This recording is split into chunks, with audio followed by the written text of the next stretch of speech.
नमस्कार दोस्तों, जय हिंद, वंदे मातरम। मैं आपके साथ जायसवाल सर, आप सभी का स्वागत अभिनंदन है टीटी फैमिली शिक्षकों के परिवार जायसवाल कोचिंग सेंटर पर, पावर्ड बाई शिक्षा ही प्रकाश है। बात करेंगे साथियों पर्यावरण अध्ययन प्रैक्टिस पेपर अभ्यास प्रश्न पत्र मॉडल पेपर की बात करेंगे।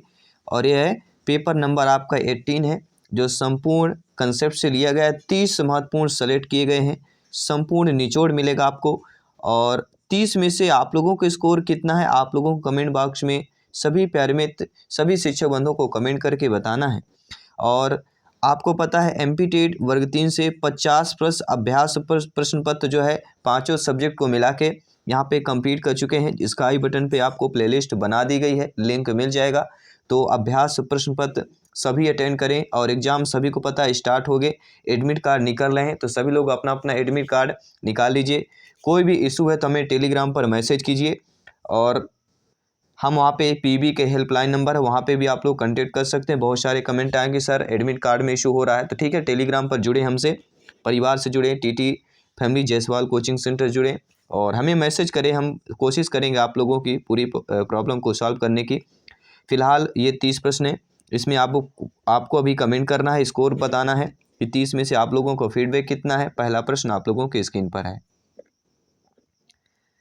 प्रसिद्ध चित्रकारी मोनालिसा किसने बनाई है? आपने कभी सुना होगा इस चित्रकारिता के बारे में, मोनालिसा के बारे में। तो किसने बनाई है चित्रकारिता? Michelangelo, Leonardo da Vinci, Picasso या वान गाग? देखिए, पिकासो की बात करें, पिकासो भी एक वर्ल्ड लेवल में एक आपका नाम आता है, इनका भी चित्रकारिता में पिकासो भी। तो राइट ऑप्शन क्या होगा? प्रसिद्ध चित्रकारी मोनालिसा किसने बनाई है? आपका जवाब होगा लियोनार्डो दा विंची। जी हाँ, मोनालिसा इतालवी चित्रकार लियोनार्डो दा विंची की अर्धलंबी चित्रकारी है, जो कि अभी तक सबसे प्रसिद्ध चित्रकारी घोषित हुई है और है भी। दूसरा प्रश्न स्क्रीन पर। बायो फोर्टिफिकेशन क्या है साथियों? सभी कमेंट कीजिएगा। अनुत्पादन की विधि जिससे उनसे पोषक तत्वों के मान में वृद्धि होती है। पौधों में अवांछित पोषक तत्वों से लड़ाई की रणनीति की बात करेंगे। यह कीटनाशकों के प्रतिरोधकता को बढ़ाने की विधि है। यह रोग प्रतिरोधन हेतु पादप जनन की विधि है। मेरे सभी प्यारे मित्र, सभी शिक्षक बंधु कमेंट कीजिएगा। तो बायो फर्टिफिकेशन क्या है साथियों? सभी कमेंट कीजिएगा। आपका फीडबैक आ चुका है। बायो फर्टिफिकेशन क्या है? तो बायो फर्टिफिकेशन जो होता है अन्न उत्पादन की विधि है, जिससे उनसे पोषक तत्वों के मान में वृद्धि होती है। पहला ऑप्शन सही हो जाएगा। तीसरा प्रश्न है जो आप लोगों की स्क्रीन पर है। प्रश्न क्या पूछा जा रहा है? सभी कमेंट कीजिएगा। जून के महीने में मानसून का फटना वर्षा लाता है। केरल और कर्नाटक में, केरल और तमिलनाडु के दक्षिणी तट में, केरल, तमिलनाडु और आंध्र प्रदेश के कुछ भागों में, या केरल, तमिलनाडु और कर्नाटक में? सभी कमेंट कीजिएगा। मेरे सभी प्यारे प्यारे भाइयों की प्यारी प्यारी बहनें, गृहिणी, जिनका सपना है गवर्नमेंट एग्जाम की सिलेक्शन पाना, टीटी एग्जाम को क्रैक करना, सभी यहाँ पे कमेंट कीजिएगा। तो जून के महीने में मानसून का फटना वर्षा लाता है, क्या हो जाएगा? केरल और तमिलनाडु के दक्षिणी तट की बात करेंगे। ठीक है, भारत में जो है प्रायद्वीप आकार के कारण जो है दक्षिण पश्चिमी मानसून पवनों का प्रस्फोटन वेस्ट ऑफ मानसून होता है। चूंकि तमिलनाडु तथा केरल के दक्षिणी भाग पर्वतीय ढालों के पवन अभिमुखी क्षेत्र में स्थिर है, इसलिए यहाँ वर्षा अधिक होती है। चौथा प्रश्न स्क्रीन पर है। सुंदर वन या मैंग्रोव वन कहाँ पाए जाते हैं? कच्छ प्रायद्वीपी, पश्चिमी घाट, कोंकण तट या डेल्टाई पश्चिमी बंगाल? सभी कमेंट कीजिएगा। ये सारे प्रश्न लगभग हम क्लास पर कंप्लीट कर चुके हैं, और आपको पता पर्यावरण के जो है हम 60 प्लस जो है आपके क्लासेस कंप्लीट कर चुके हैं, और प्रत्येक क्लास में 20 प्लस क्वेश्चन कंप्लीट किए हैं। तो अभी तो ये क्लास देखने का टाइम नहीं है, वीडियो आपको ऑलरेडी प्लेलिस्ट बनाया गया है। ठीक है, 1500 प्रश्नों के। तो अभी अब अभ्यास प्रश्न पत्र की ज़रूरत है आपके लिए। तो सुंदर वन व मैंग्रोव वन कहाँ पर पाए जाते हैं? डेल्टाई पश्चिमी बंगाल या डेल्टाई पश्चिम बंगाल की बात करें। पांचवा प्रश्न है, निम्नलिखित में से कौन सा राज्य भारत का प्रथम कार्बन मुक्त राज्य बन गया है? हिमाचल प्रदेश, मध्य प्रदेश, उत्तर प्रदेश, महाराष्ट्र?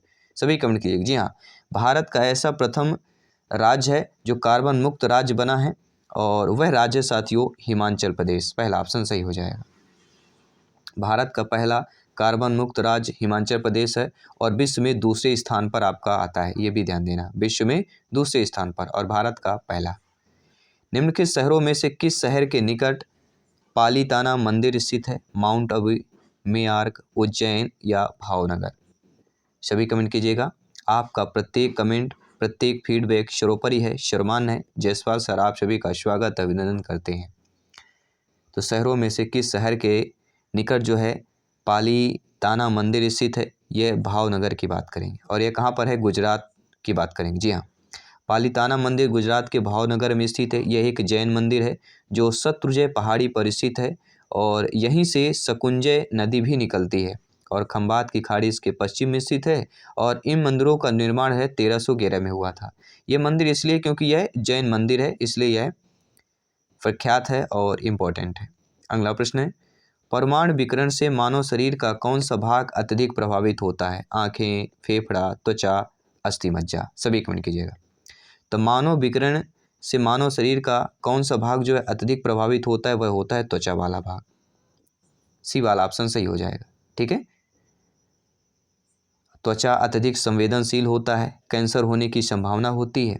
थोड़े समय तक विकिरण के प्रभाव में रहने से शरीर में छाला, फोड़ा, नशर, अल्सर आदि होता रहता है। 8वां प्रश्न स्क्रीन पर है, ओजोन जिन शक्तिशाली विकिरणों को शोक कर जीवमंडल को सुरक्षा प्रदान करती है उन्हें क्या कहा जाता है? इंफ्रारेड, गामा किरणें, अल्ट्रावायलेट किरणें, यूवी किरणें, एक्सरेज? सभी कमेंट कीजिएगा। तो ओजोन जिन शक्तिशाली विकिरणों को शोक कर जीवमंडल को सुरक्षा प्रदान करती है उन्हें यूवी किरणें या अल्ट्रावायलेट किरणें कहा जाता है। कौन सी किरणें? यूवी किरणें, आपको याद रखिएगा। ठीक है, यूएनवी या अल्ट्रावायलेट किरणें की बात करेंगे। 9वां प्रश्न है साथियों, निम्नलिखित में से कौन जो है बायोस्फीयर रिजर्व या सुरक्षित जीवमंडल नहीं है? निगेटिव नकारात्मक प्रश्न है। देखिए, आप जानते हैं मन्नार की खाड़ी हो गया, नीलगिरी हो गया और सुंदरवन हो गया, ये तीनों जो है आपके बायोस्फीयर रिजर्व सुरक्षित जीवमंडल में शामिल है, लेकिन आपका काजीरंगा भी शामिल नहीं है। क्यों नहीं है? देखिए, भारत सरकार ने भारत में 18 संरक्षित जैवमंडलों की स्थापना की है और इन संरक्षित जैवमंडलों में नीलगिरी, मन्नार की खाड़ी, सुंदरवन, नंदा देवी नेशनल पार्क, पचमढ़ी इत्यादि शामिल है, लेकिन काजीरंगा राष्ट्रीय पार्क यूनेस्को के विश्व धरोहर स्थलों में अभी सूची में शामिल नहीं है। और काजीरंगा किसके लिए जाना जाता है? प्रसिद्ध है, सभी लोग कमेंट कीजिएगा। इन्हें मानसूनी वन भी कहा जाता है। उष्णकटिबंधीय वर्षा वन को, उष्णकटिबंधीय पतझड़ वाले वन को, कच्छ के वन को या कटीली झाड़ियाँ को? सभी कमेंट कीजिएगा। तो किसे जो दोस्तों मानसूनी वन कहा जाता है? तो उष्णकटिबंधीय वर्षा वन को मानसूनी वन कहा जाता है। पहला ऑप्शन यहाँ पर सही हो जाएगा। देखिए, यहाँ पे कॉलम एक्स और वाई में दिया गया है कृष्णा, गोदावरी, ब्रह्मपुत्र, नर्मदा, अमरकंटक, शांगपो, नासिक, महाबलेश्वर कहाँ कहाँ से निकलती है? तो ये पता होगा, नर्मदा की बात करेंगे, अमरकंटक होता है। ठीक है, सभी लोग बताइए। और नीचे आपके ऐसे कूटनीतिक भाषा दिए रहेंगे, तो डायरेक्टली हम आंसर की बात करेंगे। देखिए, ब्रह्मपुत्र का शांगपो है, कृष्णा का महाबलेश्वर है, गोदावरी नासिक है और नर्मदा अमरकंटक से। ठीक है, तो ब्रह्मपुत्र शांगपो और कृष्णा महाबलेश्वर। ब्रह्मपुत्र शांको कर लीजिए और कृष्णा का महाबलेश्वर कर लीजिए, एंड नर्मदा का अमरकंटक और गोदावरी का नासिक। गोदावरी क्या करेंगे? नासिक, नोट कर लीजिएगा। ये आपके लिखे हुए हैं, नदी और उद्गम स्थल बताया गया है। ब्रह्मपुत्र का शांगपो और कृष्णा का महाबलेश्वर उद्गम स्थल है, गोदावरी का नासिक है और नर्मदा का अमरकंटक है। अगला प्रश्न है, मानसरोवर झील कहाँ पर स्थित है? नेपाल, भारत, तिब्बत, भूटान। 4 महत्वपूर्ण आपके देश और हमारे पड़ोसी देश हैं। तो मानसरोवर झील जो है आपके तिब्बत की बात करेंगे और यह मीठे जल की सबसे ऊंची झील है। प्रश्न आ जाए, मीठे जल के सबसे ऊंची झील कौन है? तो वह मानसरोवर झील है। यह बौद्ध, जैन और हिंदुओं का पवित्र तीर्थ स्थल माना जाता है। अगला प्रश्न है, पादप और जंतु आपस में कैसे भिन्न होते हैं? प्रचलन में, उपापचय में, इस स्थानीय वृद्धि में या अपचय में होते हैं? तो पादप और जंतु आपस में कैसे भिन्न होते हैं? सभी जानते हैं, स्थानीय वृद्धि में भिन्न होते हैं, क्योंकि पादप और जंतु दोनों यूकैरियोटिक कोशिकाओं से बने हुए प्राणी होते हैं, लेकिन ये स्थानीय वृद्धि, हरित लवक, कोशिका भित्ति के हिसाब से भिन्न होते हैं। पौधे की स्थानीय वृद्धि उसके स्थानीय पर्यावरण तथा पीएच मान पर निर्भर करती है। अगला प्रश्न है, तटीय क्षेत्रों के निकट खाली स्थान किसके कारण रात के समय भूमि पर तापमान कम होता है? थल समीर, समुद्र समीर, थल समीर तथा समुद्र समीर दोनों के या तटों पर कम आबादी की बात करेंगे। सभी कमेंट कीजिएगा। मेरे सभी शिक्षक बंधु जिनका सपना है अध्यापक अध्यापिका बनना, प्रत्येक भाई बहन गृहिणी कमेंट कीजिएगा 30 में से आपका फीडबैक क्या है। बेहतरीन प्रश्न पत्र है, ऐसा प्रश्न पत्र हो सकता है आपको कहीं मिल पाएगा। कोशिश करते हैं बेहतरीन तैयारी करने की, क्योंकि सिलेक्शन यहाँ पर सर्वोपरि है। साथियों, तटीय क्षेत्रों के निकट जो है किसके कारण रात में के समय जो है भूमि पर तापमान कम होता है? वह होता है थल समीर के कारण। और ये थल समीर होता क्या है? देखिए, तटीय क्षेत्रों के निकट थल समीर का तापमान कम हो जाता है। स्थलीय समीर रात को बनता है और रात में जल की अपेक्षा जो है स्थल जल्दी ठंडा हो जाता है। अतः समुद्र पर निम्न दाब या धरातल पर उच्च दाब बन जाता है।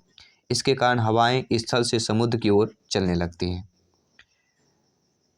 अगला प्रश्न है, हरित उर्वरक किसके अपघटन से प्राप्त किया जाता है? विशुद्ध मवेशी या उत्सर्ग, हरे फलदार पौधे के अपघटन से, घरेलू सब्जियों के अवशेष से या तेलीय बीजों के भूसी से। तो हरित उर्वरक की बात करेंगे किसके अपघटन से प्राप्त होता है? वह होता है हरे फलदार पौधों के अपघटन से होता है। हरित उर्वरक की बात करेंगे। अगला प्रश्न है, भारत में हरित क्रांति के पिता के रूप में किसे जाना जाता है? जीपाल को, नॉर्मन वरलॉग को, वान हाल को, डॉक्टर मिशेल को। सभी कमेंट कीजिएगा। तो भारत में हरित क्रांति के पिता के रूप में किसे जाना जाता है? आप सभी जानते हैं, नॉर्मन वरलॉग। ये नाम भूलना नहीं है, याद रखिएगा। हरित क्रांति में भारत में 1960 के दशक के बाद प्रयोगशाला में विकसित उच्च उत्पादक बीजों तथा बौने फसलों के संयोग से निर्मित संकट अर्थात उन्नत किस्म के बीजों के व्यापक प्रयोग से प्रारंभ हुई। इसका सर्वाधिक प्रभाव पंजाब, हरियाणा, पश्चिमी उत्तर प्रदेश में धान तथा गेहूं की फसलों पर देखा गया और इन बीजों के विकास के लिए 1970 में नॉर्मन वरलॉग को नोबेल पुरस्कार प्राप्त हुआ है। और वैसे भारत में हरित क्रांति के जनक MS स्वामीनाथन को कहा जाता है, ये आपको याद रखिएगा। अगला प्रश्न स्क्रीन पर है, दक्षिण पूर्वी व्यापारिक हवाएं बारिश के मौसम में भारतीय उपमहाद्वीप से किसके कारण आकर्षित होती हैं?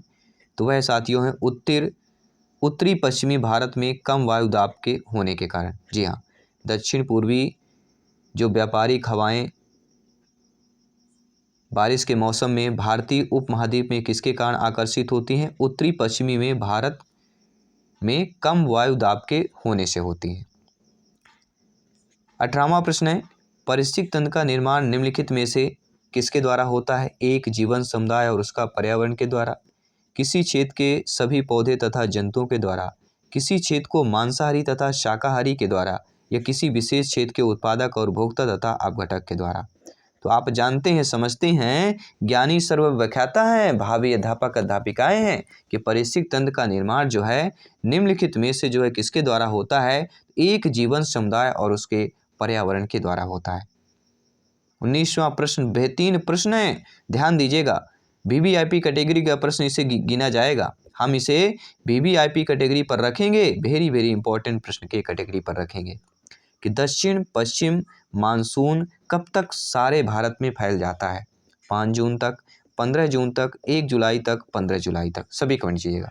देखिए यहाँ पे दक्षिण पश्चिम जो मानसून होता है कब तक सारे भारत में फैल जाता है? देखिए बारिश तो सभी को पता होगा, लगभग 22 या 25 जून तक लगभग हो जाती है, लेकिन पूरे भारत में फैलने की बात कर रहे हैं दक्षिण पश्चिम मानसून का, तो वह होता है लगभग 15 जुलाई। 15 जुलाई तक है दक्षिण पश्चिम मानसून पूरे भारत में फैल जाता है। डी ऑप्शन सही हो जाएगा। ठीक है, दक्षिण पश्चिम जो मानसून होता है 1 जून तक जो है केरल तक पहुंच जाता है और 10 से 15 जून तक मुंबई तथा कोलकाता में पहुंच जाता है और 15 जुलाई तक संपूर्ण भारतीय उपमहाद्वीप में यह सक्रिय हो जाता है। और MP में लगभग आपको पता है, ठीक है, गुजरात महाराष्ट्र के बाद नाम ही आता है। समुद्र में बहिर्विष्ट भूमि कहलाती है। जी हाँ, समुद्र में जो बहिर्विष्ट भूमि होती है, ये शब्द याद रखिएगा, कहलाती है जल, डमरू, मध्य, प्रायद्वीपीय, स्थल संयोजक या द्वीप की बात करेंगे। सभी कमेंट कीजिएगा। तो आप जानते हैं समुद्र में जो बहिर्विष्ट भूमि होती है वह प्रायद्वीप कहलाती है। जी हाँ, समुद्र से घिरो बहिर्विष्ट भूमि प्रायद्वीप कहलाती है। यहाँ समुद्र जो है 3 ओर से घिरा होता है, इसीलिए बहिर्विष्ट की बात करेंगे। रिहंद बांध जो है किस नदी की सहायक नदी पर बनाया गया है? बहुत ही इंटरेस्टेड प्रश्न है, देखिएगा। रिहंद बांध किस नदी की सहायक नदी पर बनाया गया है? ये लो भैया, मतलब नदी भी नहीं पूछा जा रहा प्रश्न, उसकी सहायक नदी बताइए। चंबल, यमुना, सोन, पेरियार, सभी कमेंट कीजिएगा। तो देखिए साथियों, जो आपका रिहंद बांध है ये किस नदी के सहायक नदी पर बनाया गया है? सोन नदी की बात करें। जी हाँ, रिहंद बांध जो है सोन नदी पर बनाया गया है, जो भारत के उत्तर प्रदेश राज्य में स्थित है। साथ में यहाँ गोविंद पंत सागर, एक कृत्रिम झील का निर्माण भी किया गया है।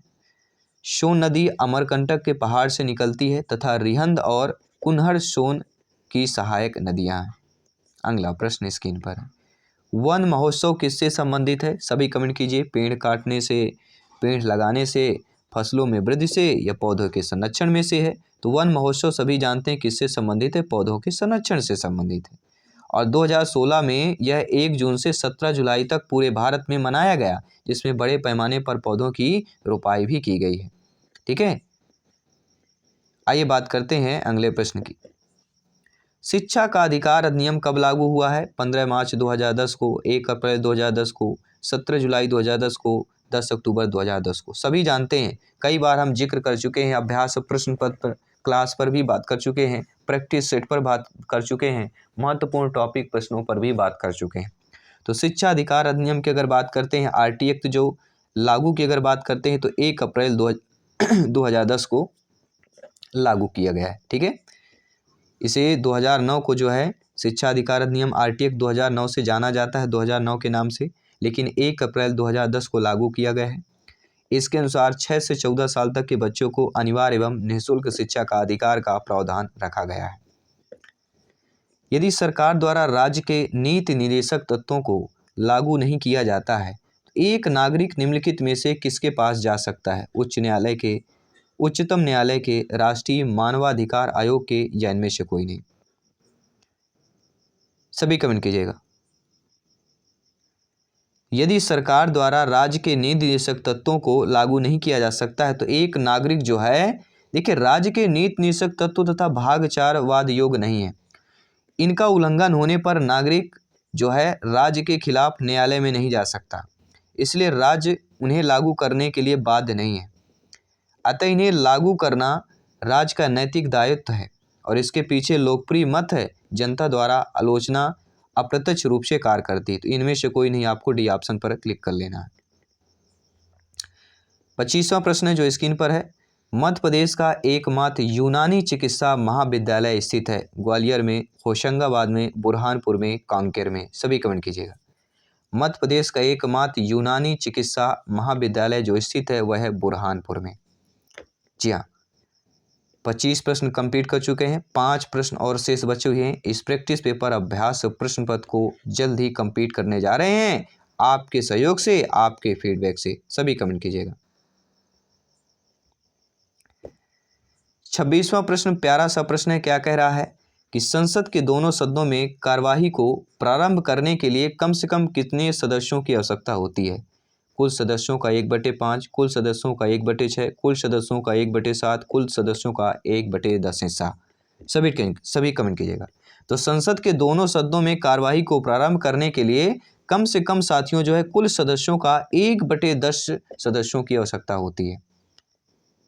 ठीक है, डी ऑप्शन सही हो जाएगा। अगला प्रश्न है, निम्न में से किस अधिकार को मूल अधिकारों से हटाकर एक विविध अधिकार में बना दिया गया है? जीवन और निजता का अधिकार, संपत्ति का अधिकार, शिक्षा का अधिकार, धर्म की स्वतंत्रता का अधिकार? सभी कमेंट कीजिएगा। सभी प्यारे प्यारे भाइयों की, प्यारी प्यारी बहनें, गृहिणी, यहाँ पे जिनका सपना है गवर्नमेंट एग्जाम को क्रैक करना, टीटी एग्जाम को क्रैक करना, आउट ऑफ 150 में से 125 प्लस का स्कोर प्राप्त करना, सभी शिक्षा बंधु कमेंट कीजिएगा। सभी मित्रों को जय हिंद, वंदे मातरम, इंकलाब जिंदाबाद। एग्जाम को फतेह करना है, प्रत्येक प्रश्न का फीडबैक इंपॉर्टेंट है। तो किस अधिकार को मूल अधिकारों से हटाकर एक विविध अधिकार बनाया गया है? वह है संपत्ति का अधिकार। जी हाँ, पहले मूल अधिकार था लेकिन हटाकर अब इसे विविध अधिकार में शामिल कर लिया गया है। 28वां प्रश्न है, भारतीय संविधान में शामिल किस मूल अधिकार के द्वारा जो है अस्पृश्यता के उन्मूलन का उल्लेख है? स्वतंत्रता एवं निजता के अधिकार, धर्म की स्वतंत्रता का अधिकार, क्षमता का अधिकार या संस्कृति एवं शिक्षा का अधिकार? सभी कमेंट कीजिएगा। बहुत सारे मित्र कहते हैं शिक्षा से संबंधित है, शिक्षा का अधिकार कर देते हैं। ठीक है, तो हवाबाजी नहीं करना है, हवाबाजी में सिलेक्शन नहीं मिलता है। मेहनत कीजिए, प्रिपरेशन कीजिए, अपने माइंड को थोड़ा जोर दीजिए और अपने माइंड में ये सारे प्रश्नों को स्टोर कीजिए ताकि जब एग्ज़ाम टाइम में बैठें एग्ज़ाम हॉल में कंप्यूटर स्क्रीन पर ये सारे राज खोल दीजिएगा और बेहतरीन स्कोर पाए जाइएगा। ठीक है, तो बेहतरीन स्कोर पाना तो ये राज अपने माइंड में स्टोर कीजिए और ये राज तभी खोलिएगा जब एग्ज़ाम टाइम पर बैठिएगा। तो भारतीय संविधान में शामिल किस मूल अधिकार के द्वारा अस्पृश्यता के उन्मूलन का उल्लेख है? वह है क्षमता का अधिकार। थर्ड ऑप्शन सही हो जाएगा। 2 प्रश्न और है, अच्छे तरीके से अटेंड कीजिए और फीडबैक कीजिएगा। पर्यावरण शिक्षा से संबंधित अवधारणाएं बहुतायत में इन पाठ्य पुस्तकों में पाई जाती हैं। जीव विज्ञान एवं रसायन शास्त्र, भौतिकी एवं भूगोल में, अर्थशास्त्र एवं सामाजिक शास्त्र में या उपरोक्त सभी में। तो आप जानते हैं, समझते हैं कि पर्यावरण शिक्षा से संबंधित जो अवधारणाएं हैं बहुतायत में आपकी जीव विज्ञान में, रसायन शास्त्र पाठ्य पुस्तकों में पाई जाती हैं, भौतिक और भूगोल पाठ्य पुस्तक में भी पाई जाती हैं और अर्थशास्त्र और सामाजिक शास्त्र में भी पाई जाती हैं। क्योंकि पर्यावरण शिक्षा से संबंधित अवधारणाओं की बात कर रहे हैं तो बहुतायत में इन सभी पाठ्य पुस्तकों में पाई जाती हैं, इसलिए उपरोक्त सभी जो डी ऑप्शन दिया गया है वह हमारा सही हो जाएगा। और तीसरा प्रश्न बहुत ही अच्छा प्रश्न है कि निम्नलिखित को सुमेलित करना है, कोठारी आयोग, बेसिक शिक्षा और पर्यावरणीय शिक्षा को। देखिए आप सभी जानते हैं, सभी यहाँ पे कमेंट कीजिएगा, नीचे ये भाषा भी दी गई है कि कौन सा आपका सही होगा। देखिए अगर हम बात करें कोठारी आयोग की तो कोठारी आयोग आपका 1964 स्थापना हुआ था और बेसिक शिक्षा की बात करते हैं 1937 और पर्यावरण शिक्षा 1930। ठीक है, नोट कर लीजिएगा, कोठारी आयोग 1964 और बेसिक शिक्षा है आपका 1937 एवं पर्यावरण शिक्षा 1930। तो ये रहे 30 महत्वपूर्ण प्रश्न, बेहतरीन आपके सिलेबस के अकॉर्डिंग, कंसेप्ट के अकॉर्डिंग। 30 में से आप लोगों का फीडबैक क्या है? प्रत्येक भाई बहन शिक्षक बंधु कमेंट कीजिएगा। बहुत बहुत अच्छा, अब हमें भी अच्छा लगता है जब आप लोग बेहतर स्कोर करते हैं। ठीक है, हमारी मेहनत सफल होती है, आपका जब फीडबैक मिलता है दिल गदगद हो उठता है और कहता है शिक्षा ही प्रकाश है। तो चलिए दोस्तों, सभी मित्रों को शुभ रात्रि, जल्दी मिलते हैं मॉर्निंग पर नेक्स्ट क्लास पर। जय हिंद, वंदे मातरम, धन्यवाद सभी का।